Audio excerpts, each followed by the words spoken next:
Hello, everyone! Today, we will be covering the final game of the World Chess Championship between the reigning champion, Ding Liren, and the challenger, Gukesh. After 13 games, the match remains tied with both players having 6.5 points each. Will Ding successfully defend his title, or will Gukesh make history by becoming the World Chess Champion? Let's dive into this game together. Despite having the advantage of playing white, Ding chose not to launch an aggressive attack. Instead, he opted for a solid and cautious strategy, beginning the game with the knight move nf3. Gukesh quickly responded with the pawn advance, d5. Ding followed up with g3, aiming to fianchetto his bishop to g2, thereby exerting control over the strategic diagonal h1a8. Black countered assertively by pushing c5, establishing a duo of pawns dominating the left side of the center. White continued his plan, positioning the bishop on g2 to target the center, while Black developed the queenside knight to c6. Unwilling to let Black dominate the center, White struck back with the central pawn push d4. In response, Black pawn push e6, opening the path for the light-squared bishop on f8 to join the game and defend the central pawns. White then castled kingside, securing his king and preparing for the critical battle ahead. Black aggressively captured the pawn on d4, initiating the battle. White responded by recapturing with the knight on d4. Black then developed the kingside knight to e7, linking the pair of knights together. No sooner had White's king settled into safety than White aggressively pushed the pawn to side, launching a strong counterattack in the center. Black responded by capturing on d4 with the knight. White recaptured with the queen on d4, but Black quickly developed the other knight to c6, attacking the queen. White calmly retreated the queen to d1. Under pressure from multiple white pieces, Black advanced the pawn to d, avoiding a direct confrontation in the center. White responded with e3, maintaining the assault on the central squares. Black developed the bishop to c5, both activating the piece and reinforcing the central pawn. White captured on d4 with the pawn, and Black recaptured with the bishop on d4. White then developed the queenside knight to c3. In the scenario where Black captures the knight on pre with the bishop, breaking White's queenside pawn structure, White would respond by recapturing with the pawn c3. If Black castles, White would then develop the bishop to a3, attacking the rook. This would grant White a slight advantage due to the powerful pair of bishops. Returning to the game's progress, not daring to leave the king in the center for too long, Black hastily castled, moving the king to safety in preparation for the upcoming battle. White continued by jumping the knight to b5, attacking the bishop. Black moved the bishop to b6, avoiding the threat. White then pushed the pawn to b3, reinforcing the c4 pawn and opening the path for the bishop on c1 to join the game along the diagonals a1 h8 or a3 f8. Frustrated with the knight on the edge, Black advanced the pawn to a6, forcing the white knight to retreat. Black then repositioned the bishop to d4, attacking the knight and controlling the a1 h8 diagonal. White moved the bishop to b2 to defend the knight. Black pushed the pawn to e5, solidifying the position of the bishop in the center on d4. White then moved the queen to d2, opening the first rank for the rooks to connect and prepare for action on critical files. Black developed the bishop to e6.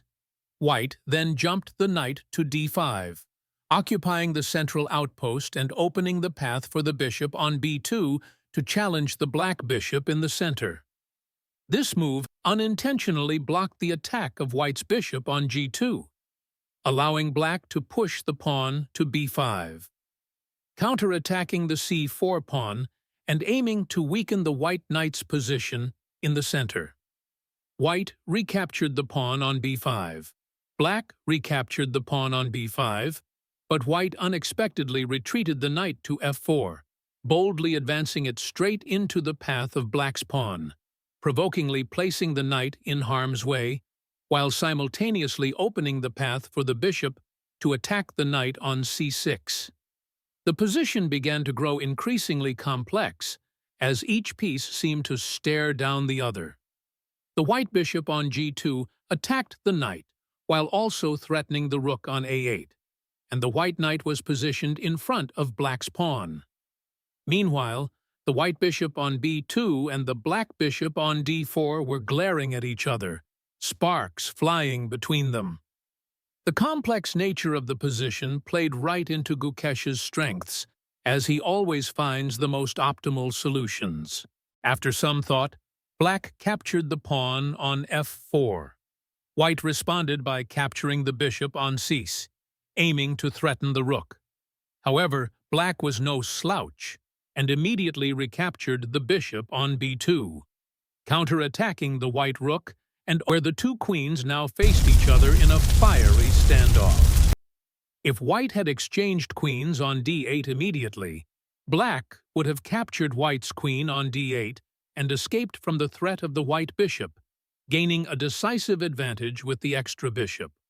Therefore, white moved the queen to b2, capturing the black bishop. Black responded by moving the rook to b8 to defend the pawn on b5.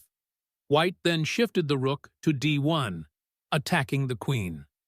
Black moved the queen to b6, avoiding the threat, while also forcing the white bishop to retreat to f3.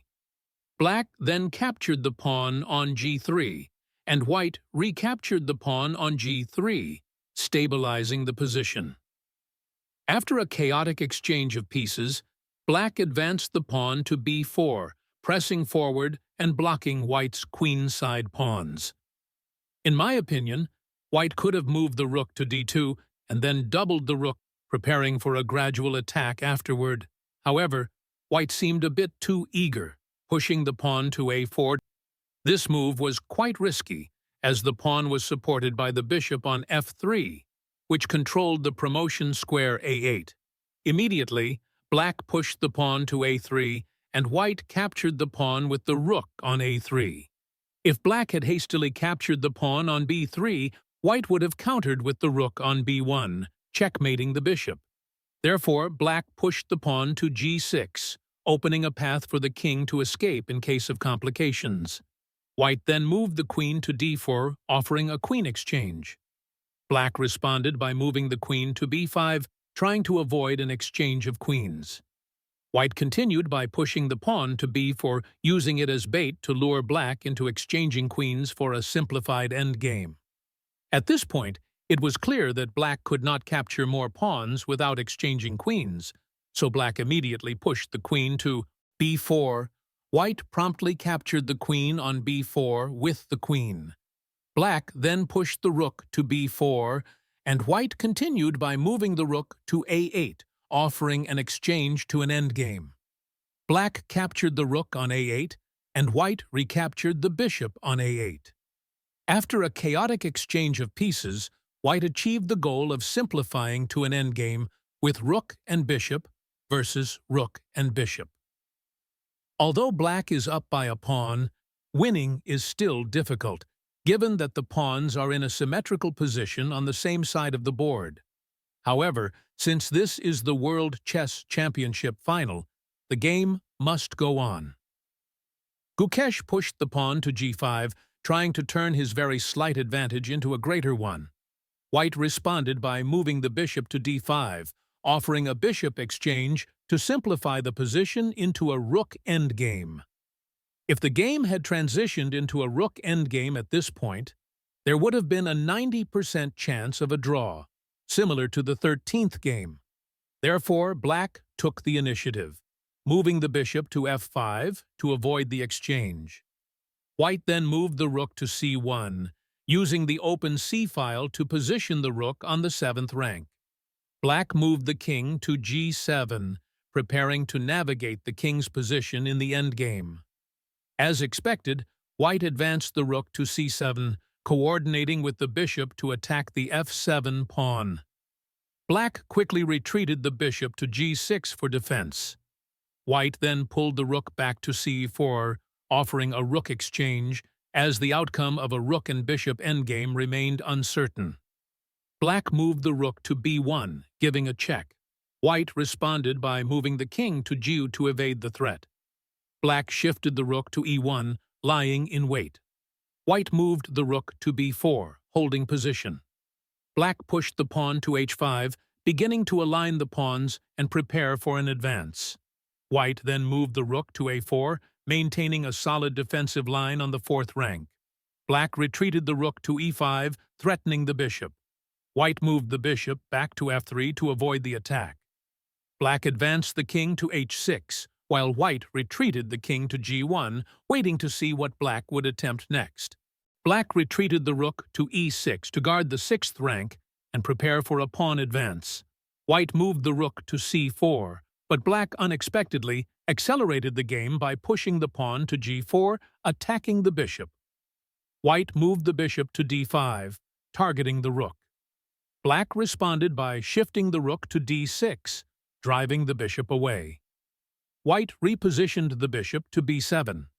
Black advanced the king to g5, joining forces with the pawns to press forward. White pushed the pawn to f3, attempting a breakthrough. Black countered by advancing the pawn to f5, reinforcing the advanced pawn structure. White captured the pawn on g4, and Black recaptured on g4. Perhaps the Indian chess prodigy had faced significant criticism for missing too many opportunities in previous games.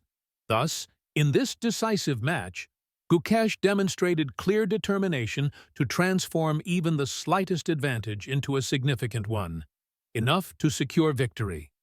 Will Gukesh succeed, or will Ding Liren manage to hold a draw and push the match into the unpredictable tie-break phase? Let's continue to find out. White moved the rook to b4, defending the bishop, while Black retreated the bishop to f7, continuing with annoying, probing moves, waiting for White to make a mistake before delivering a decisive blow. White moved the king to f2, but before the White king could settle, Black immediately dropped the rook to d2, delivering a check. White moved the king back to g1 to evade the threat. Black then retreated the king to f6, aiming to bring it toward the center. Seeing this, White quickly advanced the rook to b6, delivering a check. Without a safe shelter prepared, Black moved the king to g5. White then pulled the rook back to b4, securing the fourth rank. The plan was clear. If the Black king retreated to f6, White would relentlessly bring the rook back down to deliver repetitive checks, aiming for a draw through perpetual checks. Unexpectedly, Black switched strategies, moving the bishop to e6 to block the sixth rank and provide cover for the king to retreat to f6. White responded by moving the rook to a4. Black shifted the rook to b2, attacking the bishop. White retreated the bishop to a8, where it was protected by the rook. Following the plan, Black moved the king back to f6, eliminating the possibility of further checks. White then positioned the rook on f4. Black continued by advancing the king to e5, taking control of the center. While experts and fans alike were anticipating a rook move to a4 to secure a draw, Ding Liren unexpectedly retreated the rook to f2, offering an exchange. This was a fatal mistake, a move so glaring that even players with an ELO rating of 2,000 or higher could easily recognize it. Yet, for some inexplicable reason, Ding played what seemed like an amateurish move. In what could be considered the most important game of his career, the immense psychological pressure of being a world chess champion likely caused Ding to make such a careless mistake. Of course, Gukesh never missed an opportunity like this and immediately captured the rook on f2, perhaps realizing the blunder. But by then it was too late. White had no choice but to move the king to f2. Black quickly advanced the bishop to d5, forcing White to exchange bishops. At this point, the White bishop was trapped in the corner with no escape. Reluctantly, White had to exchange the bishop on d5. Black captured the king on d5 and waiting for white to concede the game. At this point, all the chess fans in China had completely fallen into despair. Instinctively, white moved the king to e3, trying to advance the king to capture the pawn. Black, seizing the moment, calmly moved the king to e5, creating a king versus king endgame. At this point, Ding Liren had no choice but to raise the white flag and concede the game. If white tries to resist, the game would continue as follows.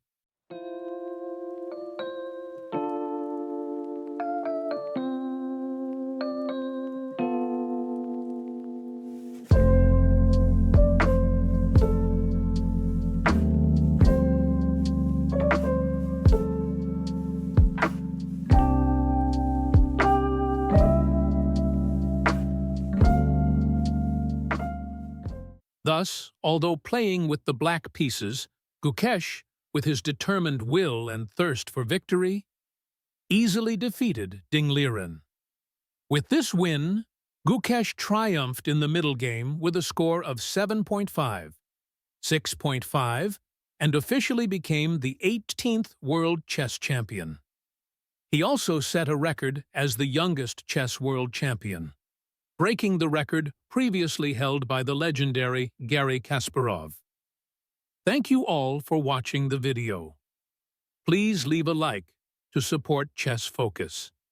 And if you haven't subscribed to the channel yet, don't forget to hit the subscribe button. Goodbye, and see you next time.